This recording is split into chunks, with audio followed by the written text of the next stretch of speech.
গ্রেপ্তার হলেও অধ্যত কমেনি শেখ শাহজাহানের। দুদে সিআইডি অফিসারদের জেরায় আস্তে আস্তে মুখ খুললেও পুরোপুরি ভাঙতে নারাজ তিনি। ভবানী ভবনের লকআপেই মিলছে সেই প্রমাণ।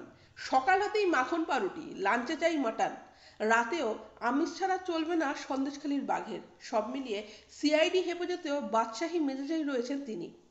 বৃহস্পতিবার বসিরহাট আদালতে তার তর্জনী নাড়ার দৃশ্য নিয়ে গত দুদিন ধরে চর্চা চলছে। যার বিরুদ্ধে এত অভিযোগ, তার শরীরী ভাষা থেকে সে কথা বোঝার উপায় নেই। পরশুদিন আদালত থেকে সরাসরি ভবানী ভবনে নিয়ে আসা হয় সন্দেশখালীর এই নেতাকে। 10 দিন সিআইডি হেফাজতে থাকবেন তিনি। লাগাতার জেরা করা হচ্ছে তাকে। প্রথম প্রথম তদন্তে সেভাবে সহযোগিতা না করলেও এখন আস্তে আস্তে মুখ খুলছেন বলে খবর।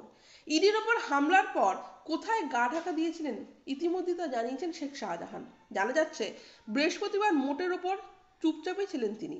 নিয়ম মাফিক খেয়েছেন, শুয়েছেন মেঝেতে। যদিও তা নিয়ে বিস্তর অনীহা ছিল তার।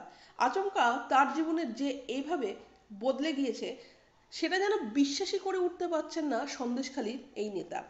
এদিন সকাল থেকে আবভাবে শাহজাহান বুঝিয়ে দিয়েছেন সন্দেশখালীর সবই তার কার্যত নির্দেশেই হয়েছে। তার অধীনে কত ছেলে কাজ করে, কতজনকে রোজগারের ব্যবস্থা করে দিয়েছেন সবই শুনিয়েছেন তিনি। তবে তদন্তকারীরা একটি প্রশ্নেই অনেক ছিলেন। 5ই জানুয়ারি ইডিকে আটকানোর দরকার কেন পড়ল? প্রথমে শাহজাহান বলেন, আমি তো কাউকে বাধা দিইনি, আমার নাম কেন আসছে? পরে অবশ্য মেনে নেন ঘটনার সময় তিনি নিজের বাড়িতেই ছিলেন। এখানেই শেষ নয়, হামলায় যারা জড়িত তাদের চেনেন বলেও জানান শেখ শাহজাহান। সন্দেশখালীর এই নেতার অবশ্য দাবি, গন্ডগোল করার জন্য তিনি লোক ডেকে আনেননি। তার বাড়িতে ইডি আসছে শুনে এলাকার মানুষ আপনা আপনি জড়ো হয়ে গেছিল। কিভাবে ইডির ওপর হামলা করা হয়েছিল সেই বিষয়ে তার কোনো ধারণা নেই বলেই জানান শেখ শাহজাহান।